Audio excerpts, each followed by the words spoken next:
আসসালামু আলাইকুম। আমি আফসারুন নাহার এসএসআর স্কুল অ্যান্ড কলেজের পক্ষ থেকে একাদশ শ্রেণীর উদ্দেশ্যে আজকে আমার এই ক্লাস। ছাত্রীরা কেমন আছো তোমরা সবাই? আশা করি আলহামদুলিল্লাহ সবাই ভালো আছো। অনলাইনের ক্লাসে তোমাদের সবাইকে স্বাগত জানাচ্ছি। আজ আমরা পড়ব বাংলা শব্দ গঠনের প্রত্যয়। প্রত্যয় নিয়ে আজকে আমরা আলোচনা করব। তো প্রথমে দেখি ছাত্রীরা প্রত্যয় কি। এখানে আছে প্রকৃতি ও প্রত্যয় কি। প্রত্যয় জানতে গেলে আমাদের আগে প্রকৃতিকে জানতে হবে। প্রকৃতি ছাড়া প্রত্যয় গঠন হয় না। সেজন্য প্রশ্নটা হচ্ছে প্রকৃতি ও প্রত্যয় কি। তো প্রকৃতিরই আরেকটা রূপ হচ্ছে ধাতু। প্রথমে আমরা দেখি যে ক্রিয়াপদের মূল অংশকে বলা হয় ধাতু বা ক্রিয়ামূল। ক্রিয়াকে বিশ্লেষণ করলে পাওয়া যায় ধাতু এবং ক্রিয়া বিভক্তি। যেমন করে একটি ক্রিয়াপদ, এর হচ্ছে দুটি অংশ, একটা হচ্ছে কর, একটি হচ্ছে এখানে কর হচ্ছে ধাতু আর এ হচ্ছে ক্রিয়া বিভক্তি, দুটো মিলে হচ্ছে করে। তারপরে দেখো প্রকৃতি। প্রকৃতিটা কি? ক্রিয়াবাচক বা নামবাচক শব্দের মূলকে প্রকৃতি বলে। এটি শব্দের অবিভাজ্য মৌলিক অংশ। ক্রিয়াবাচক শব্দের মূলকে ক্রিয়া প্রকৃতি বা ধাতু বলে এবং নামবাচক শব্দের মূলকে নাম প্রকৃতি বা প্রাতিপদিক বলে। প্রকৃতি কথাটি বোঝানোর জন্য দেখো, প্রকৃতি কথাটি বোঝানোর জন্য প্রকৃতির আগে একটি চিহ্ন ব্যবহার করা হয়। এই যে চিহ্নটি ব্যবহার করা হয়, এই প্রকৃতির চিহ্নটি ব্যবহার করলে প্রকৃতি শব্দটি লেখার প্রয়োজন হয় না। যথা আছে যেমন প্রকৃতির চিহ্নটি যে ব্যবহার করব, তখন যে আমরা যে এই চিহ্নটি যখন দিব, তখন সেখানে তোমরা বইয়ের মধ্যে দেখতে পারবে। আমি এখানে তোমাদের উদাহরণটি দেইনি। উদাহরণে যেমন আছে পর যোগ উয়া, পড়ুয়া। এখন পরটা হচ্ছে একটি প্রকৃতি, সেখানে যদি তোমরা ওই চিহ্নটি দেখো, এই চিহ্নটি দেখলেই বুঝবে যেটা প্রকৃতি, আর যোগ উয়াটি হচ্ছে প্রত্যয়। তো এইভাবে আমরা প্রকৃতি এবং প্রত্যয় চিনতে পারবো। এখন দেখো চলে যায় প্রত্যয়। প্রত্যয়টা কি? প্রত্যয় বাংলা ভাষার শব্দ গঠনের অন্যতম পদ্ধতি। অর্থাৎ প্রত্যয় ছাড়া কিন্তু বাংলা শব্দ গঠন হচ্ছে না। এটি কখনো ধাতুর শেষে যুক্ত হয়ে শব্দ গঠন করে, আবার কখনো শব্দের শেষে যুক্ত হয়ে নতুন শব্দ গঠন করে। যেমন ডুব যোগ অন্ত, অর্থাৎ হচ্ছে ডুবন্ত, মানে যেটা ডুবে যাচ্ছে, এখনো যায় নাই, ডুবে যাচ্ছে। এখানে ডুব হচ্ছে প্রকৃতি বা ধাতু আর অন্ত হলো প্রত্যয়। তো এই যে ডুবন্ত আরো আছে, যেমন গোলাপ যোগ গোলাপি।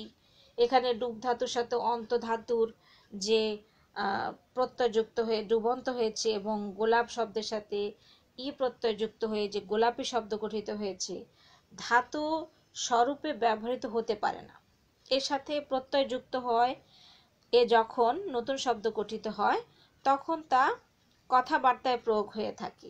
এছাড়া প্রত্যয়ের সাহায্যে নতুন নতুন শব্দ গঠিত হয়ে বাংলা ভাষার উৎকর্ষ ও সমৃদ্ধ সাধিত হয়। এ থেকে অনুধাবন করা যায় বাংলা ভাষার শব্দ গঠনের ক্ষেত্রে প্রত্যয়ের যথেষ্ট গুরুত্ব বা প্রয়োজনীয়তা আছে। তো প্রত্যয় সাধারণত আমরা দেখি দুই প্রকার। বাংলা ভাষায় আমরা প্রত্যয়টাকে দুই ভাগে বিভক্ত হতে দেখি। একটা হচ্ছে কৃৎ প্রত্যয়। কৃৎ প্রত্যয়টা হলো ক্রিয়া প্রকৃতি বা ধাতুর সাথে যেসব প্রত্যয় যুক্ত হয়ে শব্দ গঠন করে সেগুলোকে বলছে কৃৎ প্রত্যয়। যেমন আছে এখানে পর যোগ পড়া। তো পড়াটা হচ্ছে ধাতু, এটার সাথে প্রত্যয় যুক্ত হয়ে পড়া, মানে এটা একটা কাজ, এই জন্য এটা কৃৎ প্রত্যয়। এরকম আছে চল যোগ অন্ত, চলন্ত। খেল যোগ খেলা। এখানে চলন্ত মধ্যে অন্ত বা খেলার জায়গায় হচ্ছে প্রত্যয়। কৃৎ প্রত্যয় আবার দুই প্রকার, একটা হচ্ছে খাঁটি বাংলা কৃৎ প্রত্যয়, আর এটা হচ্ছে সংস্কৃত কৃৎ প্রত্যয়। তারপরে আমরা দেখি তদ্বিদ প্রত্যয়। এই প্রত্যয়টা হচ্ছে বিভক্তিহীন নাম শব্দ বা নাম প্রকৃতির পরে যেসব প্রত্যয় যুক্ত হয়ে নতুন শব্দ গঠন করে সেগুলোকে তদ্বিদ প্রত্যয় বলে। তদ্বিদ প্রত্যয়গুলোর মধ্যে আছে যেমন এই প্রত্যয় যোগে যেসব শব্দ গঠিত হয় সেগুলোকে তদ্বিদান্ত প্রত্যয় বলে, যেমন নগর যোগ ইক নাগরিক। এরকম আরও আছে, এখানে দেখো আমি দিয়ে দিয়েছি, যেমন মিথ্যা যোগ উক মিথ্যুক, বোকা যোগ আমি বোকামি, শিকার যোগ ই শিকারি। এরকম বাংলা ভাষায় আবার তদ্বিদ প্রত্যয় 3 প্রকারের। একটা হচ্ছে বাংলা তদ্বিদ প্রত্যয়, সংস্কৃত তদ্বিদ প্রত্যয় ও বিদেশি তদ্বিদ প্রত্যয়। তো এইগুলোকে আবার ছোট ছোট ছোট ছোট অনেক ভাগে বিভক্ত আছে। তোমরা ছাত্রীরা বই খুললেই দেখতে পারবে এরকম যে এগুলোর শাখা প্রশাখা বেরিয়েছে এই প্রত্যয়গুলোর। তারপরে আছে যেমন ধরো অপত্যার্থ প্রত্যয়, হ্যাঁ, এরকম অনেক ভাগ আছে। তো আরেকটা আছে আমরা যেখানে প্রথমে দেখেছিলাম যে প্রতিপাদিক। প্রতিপাদিকটা হচ্ছে বিভক্তিহীন নাম শব্দকে প্রতিপাদিক বলে, যেমন লাজ যোগ উক লাজুক, বড় যোগ আই বড়াই। এগুলোর মধ্যে বিভক্তি নাই, বিভক্তিহীন এই শব্দগুলো হচ্ছে প্রতিপাদিক। তো এরকম তোমরা এই চ্যাপ্টারটাতে প্রত্যয় চ্যাপ্টারে দেখলেই এগুলো সব ভাগে ভাগে দেওয়া আছে।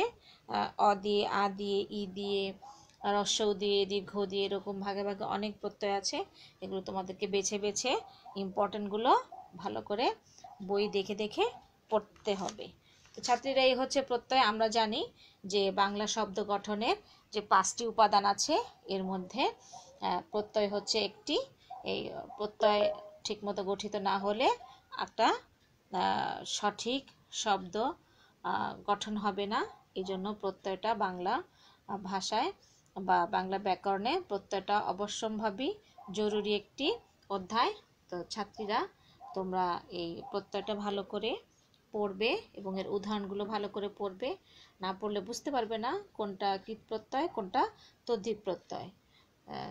তো ভালো করে পড়লেই বইয়ের মধ্যে বুঝতে পারবে। এছাড়া কোন সালে তোমাদের বইয়ের মধ্যে দেয়া আছে কোন সালে কোন প্রত্যয়টা এসেছিল।